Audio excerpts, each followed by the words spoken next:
let's get into it. What's up, everybody? This is SMH Podcast. I am your host, Shania. Thank you for joining me for another episode. Clap it up for yourselves. So happy for you guys to be joining me. If you are new, please make sure you subscribe to the podcast. I am on all streaming platforms, and you can follow me on my social media tags. My Instagram is SMH Podcast 96. You can follow me on Twitter, SMH Podcast 1. That's the app for Twitter, SMH Podcast 1. And then you can also follow me on YouTube and also Facebook as well too, SMH Podcast 96. But thank you guys for joining me. We're going to get into the episode and we're going to get into our first segment, and it is called What's for Tea. There's been some things going on, y'all. So we're going to get some updates on some things and go over a few things. It's crazy, honestly.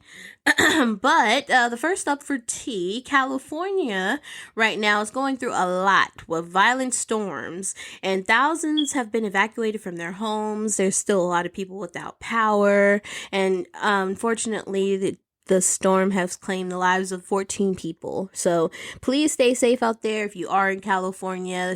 This weather is getting bad. It just keeps getting worse. The rain just keeps coming down and causing a lot of problems. Still a lot of power outages and people being evacuated from different places. So if you're out there, please be safe, stay safe, drive safe, and just, stay close to your family and just try to get through this weather storm as much as we can. So, but the governor did put out, a state of emergency pretty much saying that this storm is causing a lot of problems, which it is. I mean, if you see the trees that have fallen down, the people's cars have been over flooded, the floods in general everywhere, it's crazy out here. I mean, in Sacramento, it's pretty crazy. There's trees down everywhere. There's road blockages. There's roads being blocked off and everything. So please be safe out there, y'all, especially if you live in California. And I don't know, the weather is bad pretty much everywhere right now. This winter storm is just pretty crazy right now, and it's pretty much bad weather everywhere, but right now we're just getting hit a lot with rain and the rain's causing a lot of problems out here in California. But we're gonna move on from that, and we're going to go up to our next topic up for tea. It's actually something that we talked about last week, I believe. It has to do with the NFL player Damar Hamlin, who pretty much stopped breathing on the field while he was playing. And I just wanted to give an update. He is doing a lot better. They took out his breathing tube. He is able to talk to his family and his friends now. So that is great, power of God that he was able to pull through that. But there's been a lot of controversy, in my opinion, going about his whole situation and him going into the hospital and him, pretty much the whole situation surrounding his accident. And there's been a lot of people who had a lot of things to say about it. I mean, Skip Bayless, he hosted Undisputed, and he was pretty much going over the tweet that he put out. And the tweet that he put out was pretty much saying, nothing is more important than oh, hang on. No. The tweet that he put out was, no doubt the NFL is considering postponing the rest of the game, but how this late in season a game of this magnitude is crucial to the regular season outcome, which suddenly seems so irrelevant. So, in a lot of people's opinions, when they heard that, it was just like, you're trying to put this game over this young man's life, like he's right now fighting for his life, which nobody in the NFL has gone through. I mean, players have gotten hurt, but nobody stopped breathing on the field or pretty much died on the field. So just to know that you were just more interested in this game is pretty crazy. So he then comes back and tries to take back his tweet and pretty much saying nothing is more important than that young man's health. That was the point of my last tweet. I'm sorry if that was misunderstood, but his health is all that matters. Again, everything else is irrelevant. I pray for him and will continue to. So when I heard the apology, I was just like, bruh, you didn't really say that in the first, you were talking about the game in the first tweet, but now you're talking about his health. So it's just like, you just try to take back what you were saying. either way, it's been crazy. And he got back on Undisputed and pretty much was just following up with, I'm sorry about, what happened, and the last thing we want to do is come off insensitive to what happened to this young man going through this life or death situation. So, and how I say the controversy going around it, apparently, the same week that this is going on, social media goes crazy because the Steelers, the football players, decided to do, I guess it's something that they do all the time, which I don't really watch football that much, and I don't watch the Steelers at all, to know that they do this whole, like, celebratory thing when they do a touchdown, and it's pretty much like a CPR move on the field, and pretty much people were getting upset about it because they thought it was insensitive just because of the timing of everything, which I agree to. It's like, thinking about it, like, maybe y'all should have just waited until like another time, or I don't know, like really thought about, like, should we be doing this? I don't know. The hype of the moment, I get it, the players weren't really thinking, but it was just very insensitive, and people were kind of upset about it because it's just like, why would y'all do that this week? Like, y'all could have just waited. But this whole thing, I just pray for this young man. I'm happy he's getting better. Happy that he's overcoming this problem. I know he's got a lot more problems to deal with, but just happy that this young man is able to pull through, because this is very traumatic. And I hope that the NFL, does what they say that they were going to do. They say they're going to do some drastic changes to like their procedures and everything for players, just to make it more safe, which they need to do. I don't know why it took this to do that. They should have did that, should have had all that in place. I don't know what they have in place right now, but just to hear that they're doing more is great to hear as well too. So we're gonna get off that topic and go into our next topic up for tea. So, I don't know if you guys were following, the authorities right now just identified the teacher that, was shot, the Virginia teacher that was just shot by the 6-year-old, at the school, and pretty much just going over her health benefits and pretty much explaining what happened and whatnot. I think this is just a sad story, like, for both parties involved. I feel bad for the teacher, and I feel bad for this young man, who took a gun to school and felt the need to use it. I really do. And I honestly blame the parents, yes, because it's like, how did a 6-year-old get a gun? How did this 6-year-old have access to a weapon of that magnitude, to where he was knowledgeable enough to put it in his backpack, take it to school, and nobody noticed until he got to school and he used it on his teacher? So, and I just feel bad for her. Prayers out to Abby, because it's just really sad that she's going through that, and to know that you put your life and soul into your career, into kids, and to possibly almost lose your life from one is probably heartbreaking, and probably hard for her to deal with as well too. So I just feel bad, because I feel bad for this young man. Doesn't probably understand what he did, or understand the magnitude of what he did enough to know that what he did was wrong. But I know he knows what he did was wrong. I know he's smart enough to know what he did was wrong. I mean, if you take a gun to school, you're smart enough to know what's wrong and what's right. So he probably knew it was wrong, but he did it anyway. But I don't think he understood the severity of it, because, I mean, he's 6 at the end of the day. A 6-year-old don't think about things like that. They're upset. They just be upset and in their emotions, and they don't think about the overall bigger thing. These are children. So I feel really bad, and prayers out to both, like I said, both parties involved. And I wonder what happened to the parents? Where are the parents? Wow.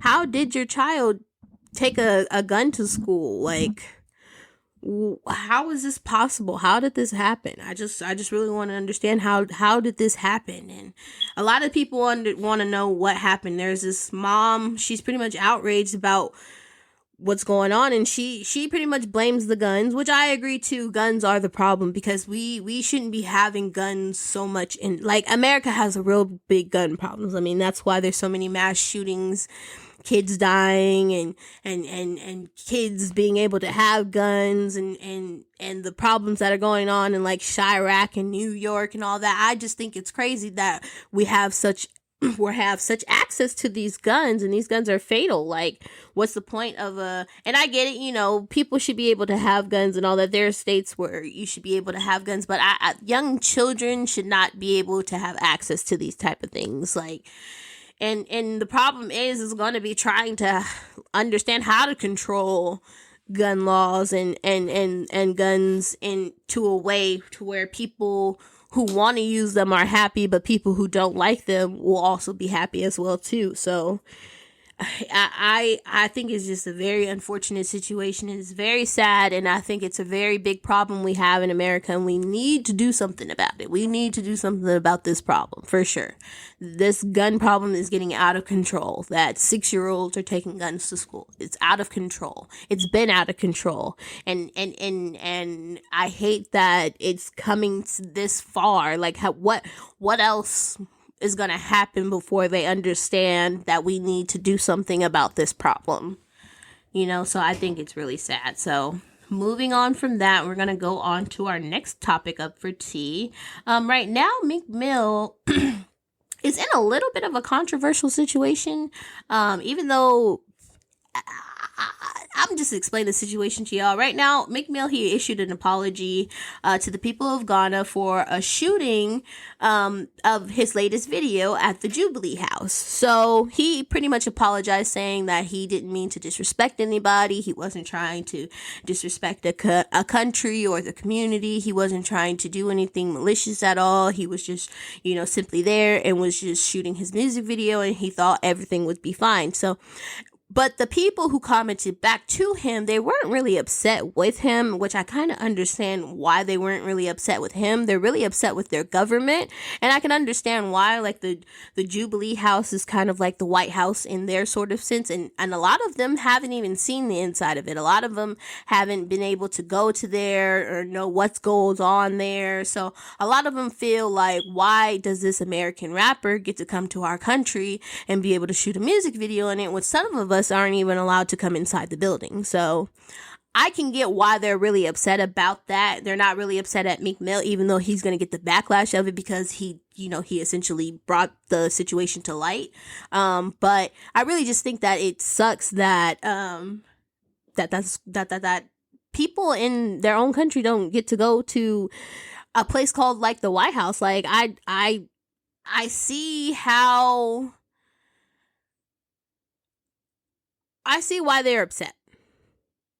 And I see why it can create a little bit of controversy between, blacks and Africans. Because there's always been this underlying thing that, Africans aren't fond of black Americans and whatnot. But I just feel like it's maybe misunderstanding because we have a different culture than them, and we're made to seem like we should know how to act when we go over there or know the culture. When we have our own culture, we don't really know their culture, and us trying to I just feel like it's a lot of misunderstanding that goes on that makes it a problem, that makes it seem like it's a bigger problem than it really is. So I just wanted to bring that up because it was just a little tea-worthy controversy. I like a little controversy, but we gonna move on from that and on to our next topic up for tea, and it's gonna be our last topic up for tea. It is this guy. He pretty much assaulted this lady and this hotel staff. He was drunk, he was belligerent, just being disrespectful, and he just assaulted these two ladies. And ladies out there, we gotta be careful, okay? We gotta learn self-defense, pull out some tasers, pull out some spray. I don't know, but I'm also getting tired of these drunk white people going around thinking they could do anything that they want just because they feel like it. And I hope he was reprimanded pretty severely, because it's not okay for this to happen. Like, if you can't handle your alcohol, don't drink. And don't drink and go out in public at that. Like, if you're gonna drink, then stay at home. Don't go out in public and be problematic to other people. And it sucks because the girl who posted the video did her research, and it turns out he's actually a part of the military. So to know that you're getting drunk and you're a guy who's supposed to be here to protect and serve, and you're hurting women, that's ridiculous. You should be ashamed of yourself, sir. Very ashamed of yourself. And I'm going to say his name. His name is Ronnie Toms. But, oh no, that was the lady who posted it. I'm sorry. I don't know what his name is. I don't think they got his name yet. Oh, his name is Jason Frank. But at the end of the day, bro, sir, you need to get yourself together, because that is not okay. Don't go out. And for anybody out there, if you cannot handle alcohol, if you are not the best drinker in the world, I suggest you not go out in public and create havoc for other people, because they're just trying to do their jobs and live their life, and you just want to be an asshole. So control your liquor out there, and yeah, be safe, ladies. Please be safe out there. But we're gonna get off of tea time. That was a really good tea time. I had fun with that tea time a little bit. I haven't had like a good tea time in a little bit. It hasn't been a lot going on. I like to do like good informational stuff. But the tea time didn't really have anything to do with our topic for today, which I kind of like to do. I like to make sure the tea time goes into our topic for the day. But we're going to go into our topic for today. And it was really just a question that I thought about. Because I be on YouTube a lot, listening to different podcasts and all that going on right now. There's a lot of conversation going on, but I thought about this whole idea, and the question that I thought about was, should you date a simp? And for those of us who don't know what a simp is, so when I looked up what a simp was, because I kind of knew what it was, like from context and all that of people speaking, but I wanted to do my research pretty much. I really wanted to do my research a little bit. So when I Googled it, it came up with two different definitions, which was very understandable once I broke it down. So the Google definition for a simp is a silly or foolish person, which is understandable. If you know what a simp is already, a silly or a foolish person. So that is the Google definition. So the Urban Dictionary definition is someone who does way too much for a person they like. So, which I kind of figured, somebody who's just head over heels over somebody and just wants to show them how much they like them, and that person can reject them, and pretty much that person is just still going to chase after that person, which is when I, kept reading on Urban Dictionary, I got this other response somebody wrote, and it's like a word that everyone overuses without the correct definition. It means a guy that is overly desperate for women, especially if she's a bad person or has expressed her disinterest in him, which he continues to obsess over. So, which pretty much made sense to me. So when I was doing all that, I was like, okay, so what would be an example of like a simp? What would be an example of a simp? Like I'm trying to like break this down. Okay, a simp is a person who really likes I didn't really think that was a bad idea though. I didn't really think it was bad that somebody who really likes somebody, even though they know they're not going to be with that person, still really likes that person. It really made me think of something.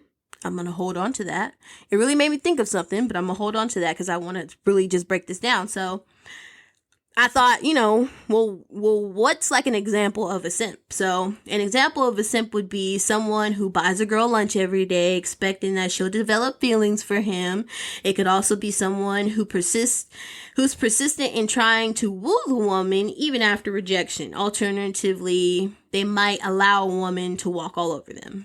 So as a woman, I was like, a lot of us know a guy like that. Like a guy who essentially we don't really like, but really likes us, but we just know we're not going to give a chance. Even we shot them down, but they still kind of like us and try to be there for us and shit like that. Like I know a woman, like I've known a couple women who's had a couple of guys like that in their life, like for sure. So I was like, okay, so I'm kind of understanding what a simp is. He's just a guy who really likes a girl, even if she doesn't really like him back. I was like, and then I was thinking about it, I was like, am I a simp? Because the characteristics of it kind of sound like me. Like, I care about people even if they don't care about me back. Like, I'm a caring person. Like, does this mean a simp is a caring person? Like, I was just like, is that a bad thing? Because the way the internet makes it seem is like a simp is like a bad thing. Like, and then I went back, and then it made me think back to the Google definition of silly or foolish person. So I was like, okay, so how is a simp a silly or foolish person? So I had to keep thinking about it. So I was like, what are like the characteristics of a simp? So characteristics of a simp: they're excessively sympathetic, they're slightly obsessive,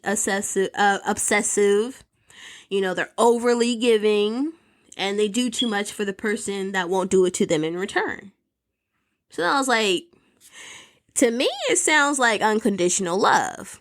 The thing that I told y'all I was going to hold on to. Yeah, to me, it sounds like unconditional love. And for some of y'all, it's like, what? Unconditional love? How do you love somebody that don't like? Listen, the definition of unconditional love is simply put is love without strings attached. It's love you offer freely.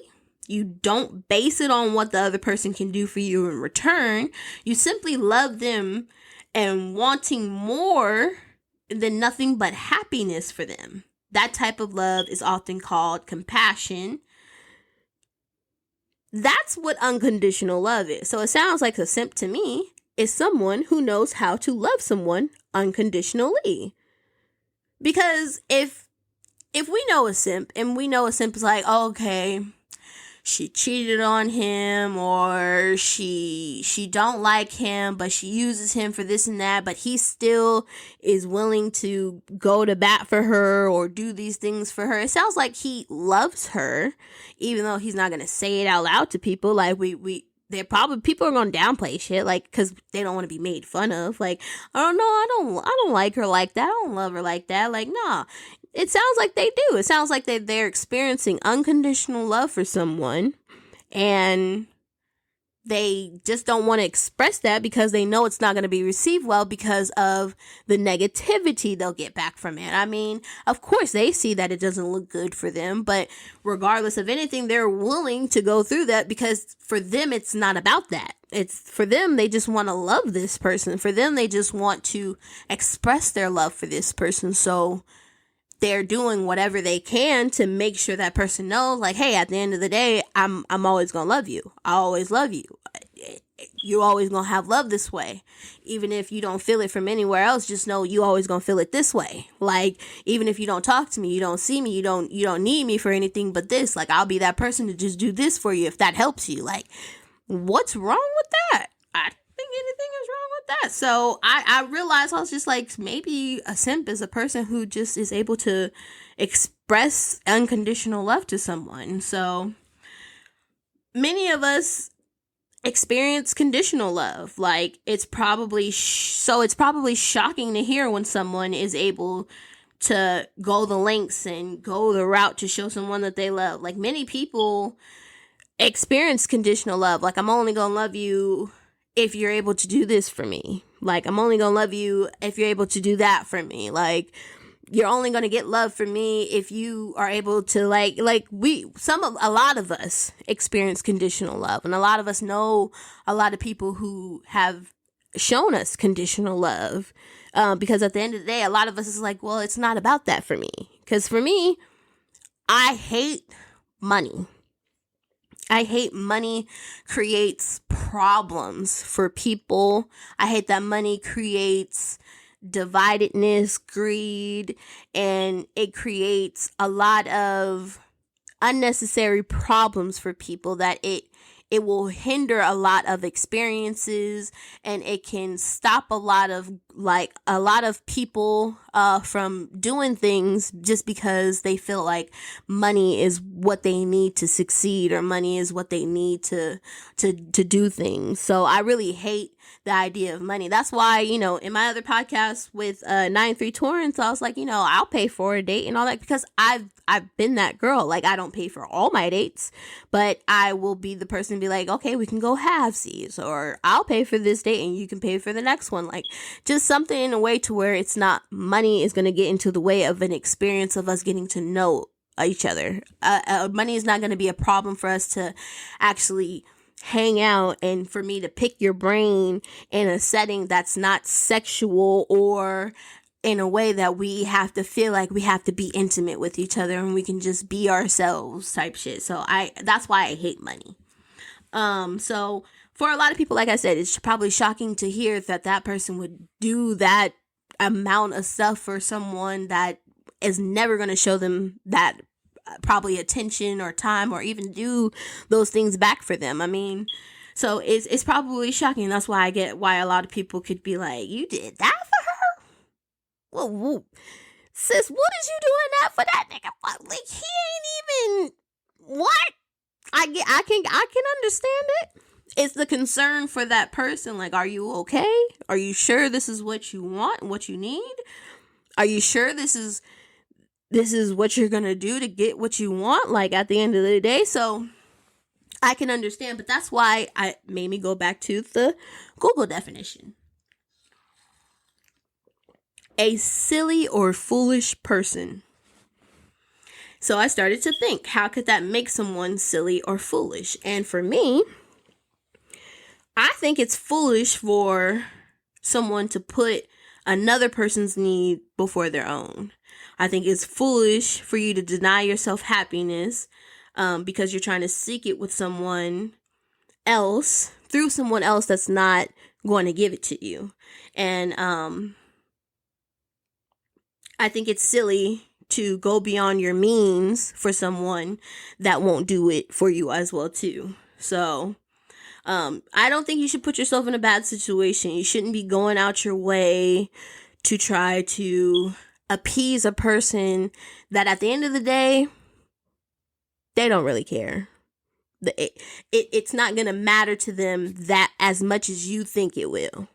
Like, what you're doing matters more to you that you're doing it for them than it does for them knowing that you're doing it. Because at the end of the day, they don't care that it happens from you.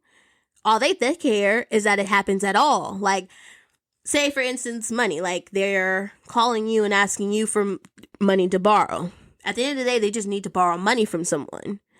It's not going to be special that it came from you. They're just gonna be like, cool, I got money from that person.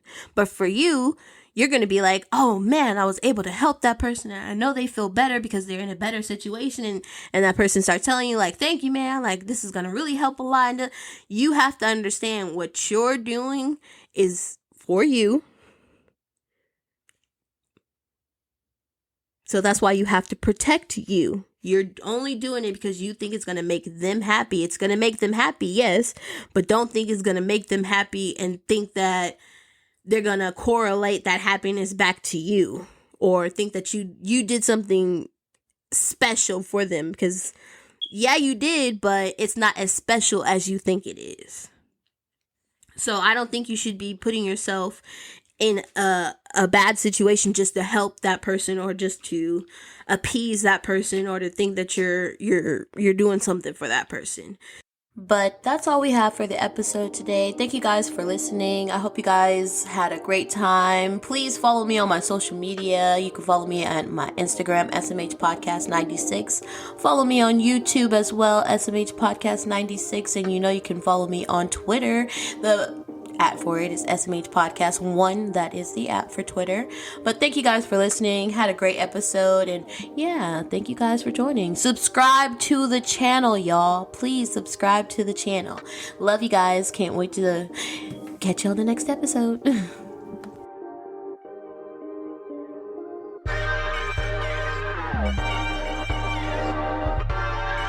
about to walk this motherfucker, man.